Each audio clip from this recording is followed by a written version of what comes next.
Hello everyone. In the last lecture we saw how to predict or how to build a model to predict say one variable using other variable. We had taken example of say height of sons and height of fathers. But at that time we discussed R square, and while discussing R square we realized that yes, if R square is small, that may mean that there are some other factors which are contributing to the response, and we are not considering them. Okay, so we said that okay, if you are modeling say height of sons using say height of fathers, there may be some unexplained part which might be say height of mother, or which might be say their other say nutritional supplements or exercise, etc. Okay, so there are many such factors which might be contributing, and we might want to take into account effect of all of them together rather than individually considering effect of each of them. Okay, so in such scenarios we go for multiple linear regression. So what does multiple linear regression mean? It means that there are multiple factors or multiple variables which are actually affecting your final response. Okay, so your final response is being modeled as a function of many variables. Okay, so what I'll do is I will call this y my response variable, or it is also known as dependent variable. This terminology holds even in the simple linear regression setup. I did not introduce it in the first lecture because I didn't want you to get bogged down by the notation. Okay. So y is called as dependent variable or response dependent. Why? Because it depends on the other variables, and x1, x2 we can have say till xp. These would be called as independent variables, and another name for them is regressors. Okay, they are called as regressors. Regressors means they are supposed to be affecting the response via regression model. Okay, their effect can be modeled via regression model. So my multiple linear regression model would be y equal to beta naught plus beta 1 x1 plus up to beta p xp plus epsilon. Okay, so as you can see, this is direct generalization of the earlier model. My earlier model was y equal to beta naught plus beta 1x plus epsilon. So instead of having just beta 1x, now I have beta 1x1, beta 2 x2 up to beta p xp. So I have x1, x2, xp as p different variables, all of which are supposedly affecting y. Of course, we would test which of them actually affect, etc. So we model it like this. The model is still linear, okay? So we don't have terms like say exponential of y, or sorry, exponential of x, or log of x, or tan of x, something like that. Okay, we don't have something like that.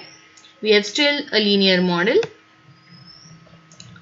And now the only thing is we can't draw a scatter plot of all x and y together. Okay, so if you remember, we first drew a scatter plot to see if the relationship was linear. Here we can't draw scatter plot of all x because at most I can draw a 3D plot. So I can have x1, x2, y. But if I have more than two variables, then scatter plot is not possible. So we draw what is known as a matrix plot. Okay, so we draw a matrix plot. So what is a matrix plot? Matrix plot is actually a matrix of scatter plots. So I would write here y, x1, x2, xp, and similarly here y, x1, x2, xp, and in each of these rectangles I will have one scatter plot of two variables. Okay, so here I would have a scatter plot of y on this axis and x1 on this axis. In this I have y, x2, then y, x3. So I have different scatter plots, and then this entire row is, first row is giving me scatter plot of each regressor with y, and if most of them are linear, then we will say that the linear model is good. You can also say instead of row, column. Okay, that is fine, because matrix plot is symmetric. Okay, the only thing is you have whether you have x on x-axis or y on x-axis, that is the only difference. Okay, rest of the assumptions are same. So we assume that the error terms follow normal distribution with zero mean and some constant variance sigma square. So therefore expected value of y given x1, x2, xp is actually beta naught plus beta 1 x1 plus beta 2 x2 plus beta p xp. Okay, so what is the interpretation of beta naught here? Beta naught is that value of y when all the xi's are fixed at 0. Okay, if all the xi's are fixed at 0, then whatever is the expected value of y, that is known as beta naught.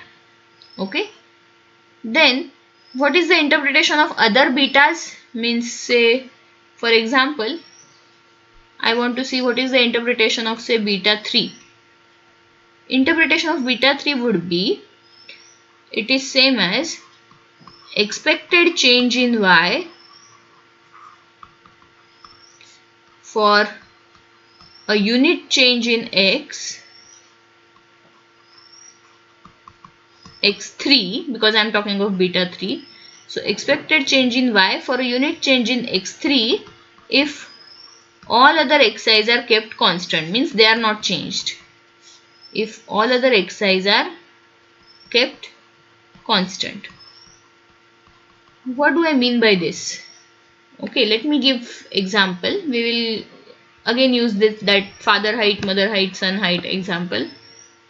So I am trying to model height of son as a function of now height of father plus height of mother plus epsilon. Okay, let me say I have only two factors. Now, what is the interpretation of beta 1? Suppose I have, say, two people, both of whose mothers have same height. Okay, so mother 1 and mother 2 both have, suppose, exactly same height, and now suppose height of, so I have, say, person 1, person 2. So person 1 and person 2, both the people have their mothers of same height, and difference in their father's height is exactly, say, 1 inch. Okay, if we are measuring in inches, then the expected difference in their heights is given by beta 1. Okay, so mothers have same heights, fathers have heights differing exactly by 1 inch, then the expected difference in the heights of person 1 and person 2 would be beta 1. Okay, similar interpretation we can give for beta 2. So fathers have same heights and mothers have, suppose, heights differing by exactly 1 inch, then whatever is the expected difference between the heights of person 1 and person 2, that would actually be beta 2. Okay, in the case of simple linear regression, sign of beta actually indicates the sign of correlation. Okay, sign of beta is actually equivalent to sign of correlation in case of simple linear regression. So if beta is negative, that means x and y are negatively correlated. If beta is positive, that would mean x and y are positively correlated. However, in the case of multiple linear regression, things are not that straightforward, because the values of other regressors also come into picture. Okay, so even if two variables are positively correlated, still because of the contribution from other variables, the sign of beta, corresponding beta, might be negative. Okay, So from multiple linear regression, we cannot say anything directly from the sign of beta. In the case of simple linear regression, we can definitely say. Okay so far? Now R square. So we saw interpretation of R square in simple linear regression, that R square gives you proportion of explained variation in response by regressors. Correct? Proportion of explained variance in response by the given model. So this interpretation of R square remains the same even in the case of multiple linear regression. What we have to worry about is something additional. It is known as adjusted R square. Okay. I am not going to give you formula for adjusted R square here. That is your homework. You have to go and check. You can either check some biostatistics book or statistics book actually, or you can even Google and you will find many pages. So it's your job to find out the formula for adjusted R square. Okay, I am not going to tell you, but it is part of syllabus, so you have to look it up. I will just discuss the difference between interpretation of R square and adjusted R square and which one is preferred. Generally, whenever you fit a model, you will observe that R square is generally larger than adjusted R square. Now, what is the difference between the two? So, adjusted R square takes into account the efforts put by the model. What do I mean by that? Let me give you a simple example. Suppose you are thinking of, changing your SIM card to a new connection. Okay, so suppose currently you are with Vodafone and now you want to switch to Airtel. So there are different types of constraints that you will have in your mind. First of all, how much extra money you are going to need to pay, or is it going to cost exactly same, or is it going to cost less? And secondly, what you are going to get as extra. Okay, so you are hoping a better network and hence you are shifting, of course. Now suppose you realize that for the same configuration or of the data pack that you have now, you need to pay say 100 rupees more per month. Okay, so suppose you are getting, currently you are subscribing rupees 300 prepaid per month, let us say, and for Airtel you will need to spend say rupees 400 per month to get exact same amount of data. Okay, so you have to pay 100 rupees more. Now would you decide to go with it if it's 100 rupees more? It differs from person to person. Now it would depend on, your final decision would generally depend on how much worth that 100 rupee difference is for you, means how much extra speed are you going to get by switching to Airtel. If that extra speed is worth 100 rupees for you or even more than that, then you will opt for it. But if you feel that no, I am not going to save much time by spending these 100 rupees, whatever extra speed I am getting, it's not worth those 100 rupees, then you won't go for this change. Okay. Some people might say, okay, if I can get in 50 rupees, then probably I'll do. Some people will say, no, for me that extra speed is very much important, so I can pay even 200 rupees extra. Okay, so it depends on whether to spend extra money or not, depends on how much you are gaining from that extra money, whether that extra money is really worth it. Okay, so adjusted R square tries to capture something exactly similar. Suppose you have one model which has only two regressors, say x1, x2, and you have another model which has three regressors, x1, x2, x3. Your y is same in both the cases. In such a scenario, R square for model 1 will always be less than R square for model 2. Why? Because in model 2 you have one extra regressor, so of course some extra variation is being captured. Okay, but what adjusted R square does is, adjusted R square takes into account that okay, if you have one more regressor, then you have to estimate one more parameter, so it's kind of more efforts. So is it really worth? Means, is this new regressor really contributing that much? If it is contributing that much, then only adjusted R square would increase, otherwise it won't increase.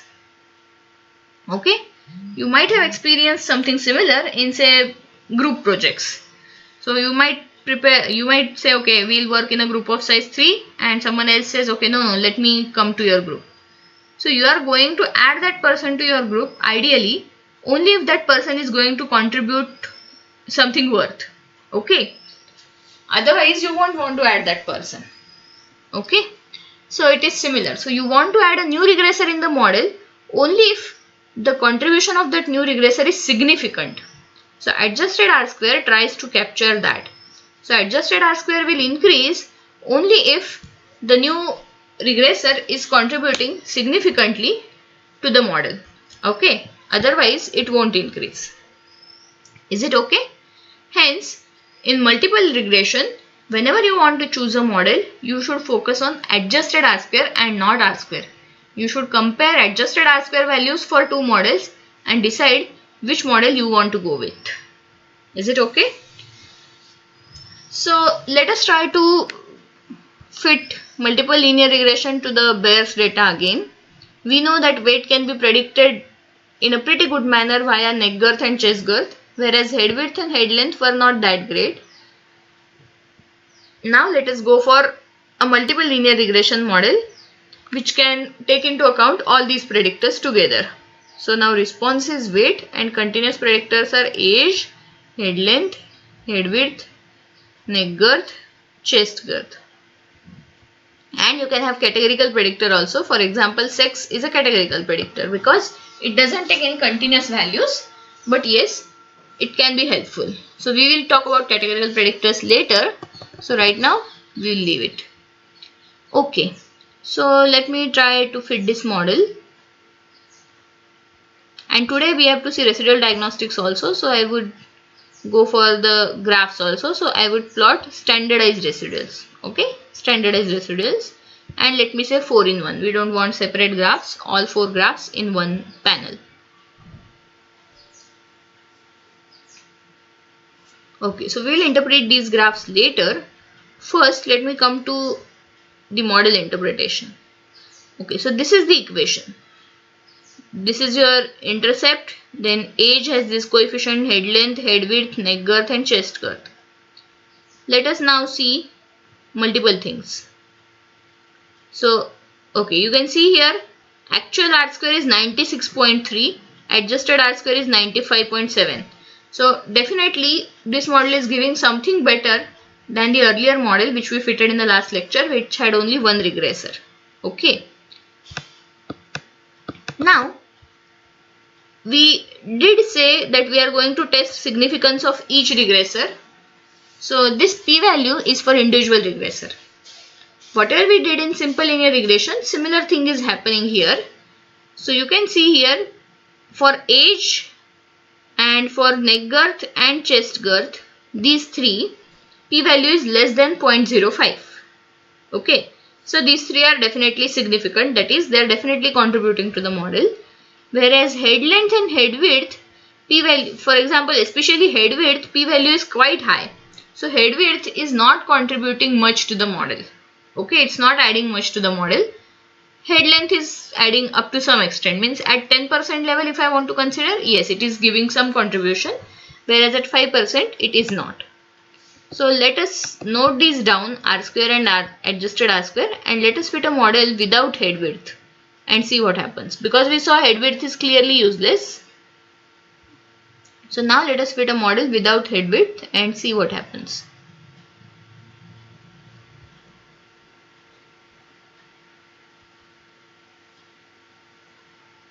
Okay, R square is 96.28 and R square adjusted is 95.79. Let us compare the original model and this model. See, 96.35, 95.72. See, if we compare the two models just by R square, then we would end up concluding that the first model was better. But we know that the first model has had extra regressor head weight which was actually not contributing to the model at all. So it was useless. Whereas R-square adjusted does tell me that yes, this model is better, the model without head width. Okay. As we can see, head length is still only, marginally insignificant. So let us remove head length also, because our final model should contain only those regressors which are significant. This you should always remember. Final model should always contain only those regressors which are significant at the given level. So we want at 5%, so we have removed head length also. Now everything is significant. R-square adjusted has slightly increased, I think, right? R-square has decreased, but R-square adjusted in my opinion has increased. Let me check. No, it has slightly decreased. It was 95.79. Now it has become 95.42, but that is okay. That much difference is okay. That has happened because head length was not completely insignificant. If you consider the 10% level of significance, then it was significant. But this is the final model that we would work with. Minus 202.5 plus 0.655 age minus 901 head length. Sorry, 9.01 times head length plus 11.81 times neck girth plus 6.26 times chest girth. Now for any new bear, you can predict its weight by putting values of head length, neck girth, chest girth and age in this equation. Is it okay? And confidence intervals for those values can also be obtained via the graph. Okay. Now there are two types of lines in the graph. Let me go to the regression model again.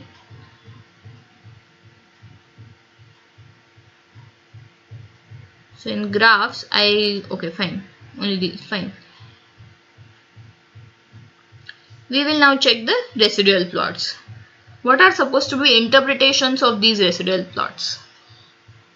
Now there are four types of plots. The first one is called as normal probability plot. So ideally our residuals should have normal distribution. So that is checked via this graph. If most of the dots lie on this straight line, then it means that the residuals are more or less normal. So we don't need to worry about it. Okay. Same thing, normality of residuals is checked via this histogram. So in histogram, if the histogram is more or less symmetric around 0, and if for standardized residuals it is between -3 to 3, then we say that the distribution is more or less normal. Okay, it should be symmetric at 0 with peak at 0, and then on both the directions the height of the histogram should go on decreasing.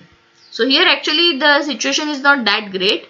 Okay, even these 2 points are, this point is particularly very much away, and histogram also tells that okay, it's not completely normal. This graph, then this graph is residuals on y-axis and fitted values on x-axis. So ideally the residuals should not depend on the fitted values. Means whatever error you are committing, extent of that error should not depend on your actual value or predicted value. Okay, so this graph should be completely random. When I say random, what do I mean by it? It should be, the points should be scattered randomly within a certain band. Okay, here there is a slight curved type of appearance. So you have initially positive points, then you have positive plus negative points, and later also positive points are more. Okay, so you have kind of like U-shaped curve. So this means that this is not completely random. Okay, so there is some problem. And the last is residuals versus order. Means there should not be any pattern in residuals like alternating plus minus residuals. Okay, so it should also be random. This seems pretty random because you have some say positive, say 2 negative, 2 positive. Then you have 3 negative here, and then 1 positive, 1 near 0. So there is no perfect pattern here. So this graph is more or less okay. So after fitting a regression model, you should always check residuals and see if the assumptions are accepted. Assumptions are residuals should be normal, then residuals should have constant variance. So that is actually checked by this graph. Okay, it is also known as homoscedasticity. Let me write down.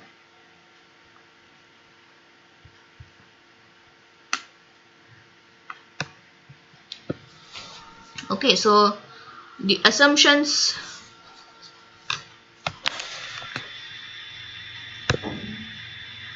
for the regression model are: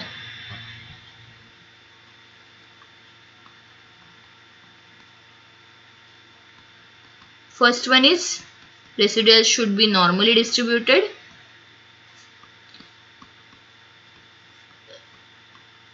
This is checked via two graphs in the first column, the normal probability plot and the histogram. Second is residuals should have constant variance.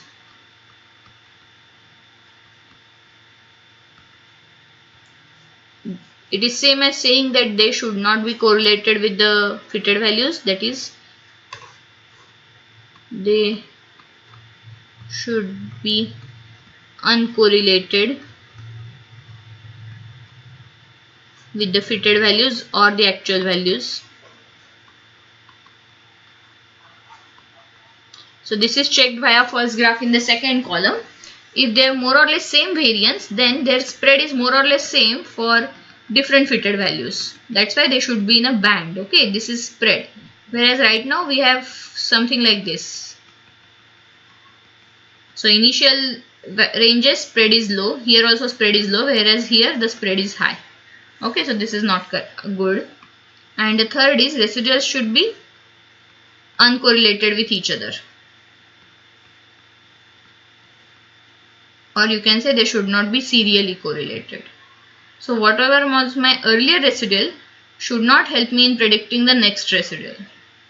Okay, residuals should not be serially correlated. This is checked via second graph in the second column. Okay, there should not be any time series type pattern or trend. Any, say for example, if I have increasing trend or if I have decreasing trend, means using the earlier residual I can predict whether something about my next residual. So that should not happen. Okay, so these are the assumptions that should always be checked when you fit a regression model, whether it be simple linear regression model or multiple linear regression model. You should always check these things. Is it okay? Okay. Now there is one more concept that we need in both simple as well as multiple linear regression, that is confidence interval and prediction interval. If you have read the notes that I had sent, then you might have some idea about it. So confidence interval or confidence bands and prediction bands.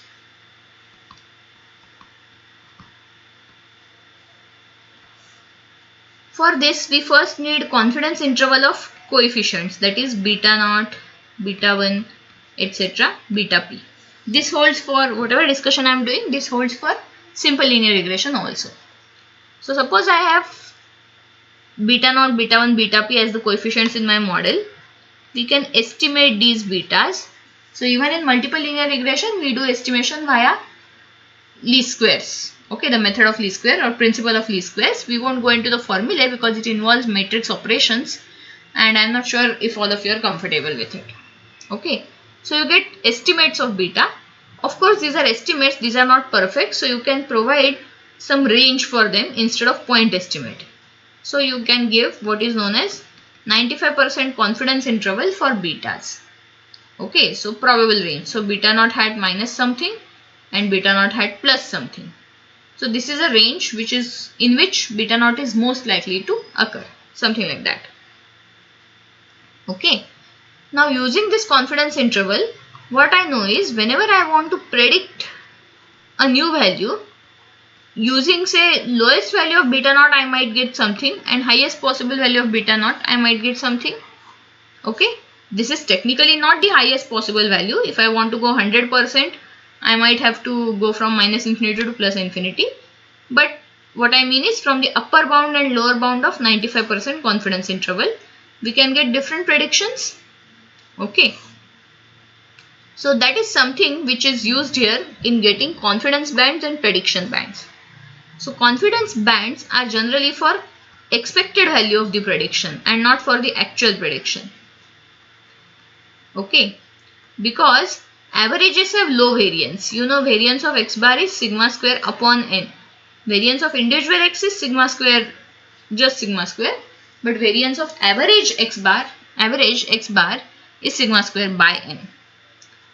You can actually visualize it in the real life also. So for example, if I say pick up a particular person from India and if I ask you how long this person is going to live, you cannot really give me a specific answer because anything can happen. That person might die at that instant due to something which you don't know. Okay. Whereas if I give you a group of individuals, say a group of 100 individuals who more or less have same lifestyle, same age, and if I ask you, okay, what is going to be the average lifespan for these people, then you can come up with some value, because you know that not all of them are going to die together. You know that not all of them are going to live too long. Some might die early, some might live long. On an average, things would get compensated and you can reach some average. Okay. So talking about a group or predicting about a group is always much easier than predicting about a single person. So confidence bands in regression are generally talking about the expected value of the prediction for that particular value of x or that particular values of x1, x2, xp. Okay, so confidence interval are narrower, whereas prediction bands are wider because they talk about the individual people who have that value of x. What do I mean by that? Let me give an example. Suppose I am trying to predict height of children using their age as regressor. Okay, I have all the kids only under age 12. I have no one above age 12. So their height is directly proportional to age. So I am trying to predict height using age.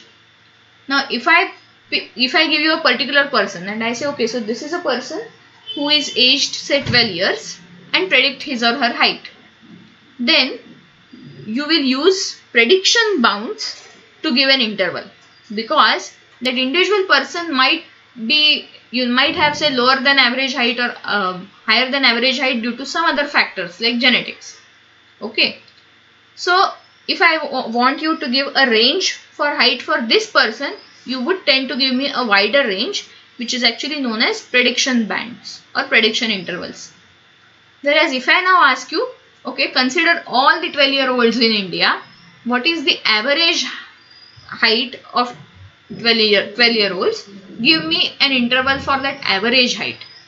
Now because you are talking of the average, some of the errors are going to get cancelled and you can give me a comparatively narrow band as a range for average heights of the 12-year-olds in India. Is it okay?